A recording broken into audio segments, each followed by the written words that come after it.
Hey, guys, welcome back and happy Thursday. Guys, I want to thank you again so much for last night joining us on Dana Wilkie's channel to talk about the Real Housewives of Beverly Hills. And we were supposed to recap the reunion, but we really just talked about a lot of other mess, which was great. I enjoyed it because today we're back at 12 p.m. with Zach and Jason to talk about the reunion. So now I don't feel like I have to do it twice. So I really enjoy that. Guys, that's a subscribers only live chat. Don't forget, if you're not subscribed, get subscribed. That way you can engage in the chat and join in on the conversation. Also, today, that's not what we're back to talk about. We're back to talk about the fact that Randall Emmett has filed to decrease child support payments in order to avoid bankruptcy. Now, we have all the details on this, but before we jump in, if you guys haven't already, go ahead, smash that like button. If you're not subscribed, get subscribed, and don't forget to hit that notification bell because, well, you don't want to miss anything we have coming up. With that, let's jump right in. It's time for all your binge-worthy pop culture news. Welcome to Up and Adam. All right, guys, so it looks like Randall Emmett's personal and legal woes are continuing to pile up. Now, before Lala Kent ended their engagement, Randall Emmett filed court documents in March requesting to decrease his child support payments to ex-wife Amber Childers because of his significant debts. Okay, we've known about these debts for a long time, and apparently they're more than what we thought.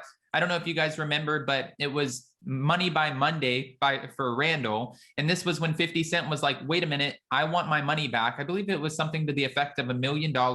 You need to pay me back and pay me now. Lala Kent was going in on 50 Cent on social media, and 50 Cent was going back in. It was kind of hilarious to watch. It was one big shit show, but everybody was following it, and the whole feud was going viral. It actually blew my mind. Now, looking back at it, though, I wondered, is this the only person that Randall Emmett might owe money to?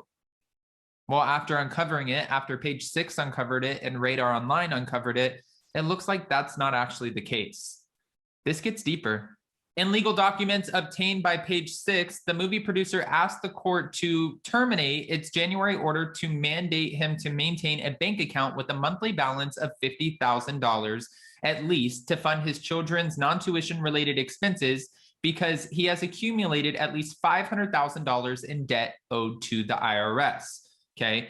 If forced to continue making these deposits, Randall will fall deeper and deeper into debt and will be forced to file bankruptcy. That's what the documents are saying. And we've talked about this a little bit, but we didn't know that he was trying to decrease his child support payments. And it made us wonder why. You know, my parents got a divorce and my mom had, I believe it was an $8,000 a month child support payment that she had to give. And she only paid, I think she paid a couple. And then she was like, no, wait a minute. When we agreed to split custody, we both said we would not charge each other child support. And my dad was like, well, that was before we weren't getting along. And my mom was like, I don't care. I'm not doing it. When he's at my house, I pay for everything. When he's at your house, you pay for everything. I'm not giving you $8,000 to spend on your ridiculous wife and give her lavish item. No, I'm not doing that shit. And looking back when it came to our situation, knowing what was going on with my mom and my dad, I completely agree with that. But now with the Randall Emmett situation, I question. And I only question because we see Randall with his kids a lot. So if they're with him half of the time, should he be paying this ridiculous amount of child support? Or is Amber spending a lot of money that is unnecessary in order to, well, keep up with her lavish lifestyle that she was used to when she was married to Randall Emmett? You see what I'm saying here? There's a lot of red flags and a lot of questions. I think this is a case-by-case scenario and situation. That's why I wanted to give you guys my own personal life information on this, because I witnessed my parents fight claw, tooth, and nail. It was a battle and it was insane and it was unfortunate to have to watch because I was so young. But watching it and listening to both sides now as an adult, I understand where, you know, my mom was coming from when she was like, no, I'm not paying this because I have him half the time. So if I have him half the time, why am I giving you $8,000 a month? That makes absolutely no sense to me. So I'm going to have him for 15 days. You're going to have him for 15 days. And then I'm paying you $8,000 to what? Take care of your 15 days? No, that's bullshit. All right, Mom, I see you. Randall Emmett is also claiming that his ex-wife has been spending the money on luxury items that were not legitimate expenses for their daughters, London and Riley. He actually said that because of the pandemic and everything that happened within his business and businesses, it slowed down business and he wasn't able to keep up with this $50,000 a month account that he was supposed to make sure always had 50 grand. Now, again, we've talked about this, but say Amber spent $40,000 a month out of the 50 grand. Well, guess what? Next month, he needs to replenish 40,000. If she spent 10,000, he needs to replenish 10,000. If she spent the whole damn 50, he needs to replenish the whole damn 50. This is a lot of money. And I know since we just dropped the Sutton Strack information about her divorce and her alimony settlement for $300,000 a month, I know it doesn't compare, but $50,000 is a lot of fucking money. It really is. That is a shit ton of money, especially when that's not even the child support. Randall said, I only produced one movie in 2020 as opposed to several in normal years. Therefore, my income has been drastically reduced and I am having, well, issues liquidating. Randall stated that he arranged a payment plan of $15,000 per month to the IRS and $10,000 a month to Emmetts. As such, the continued funding of this children's expenses account will cause me great financial hardship and force me to file bankruptcy.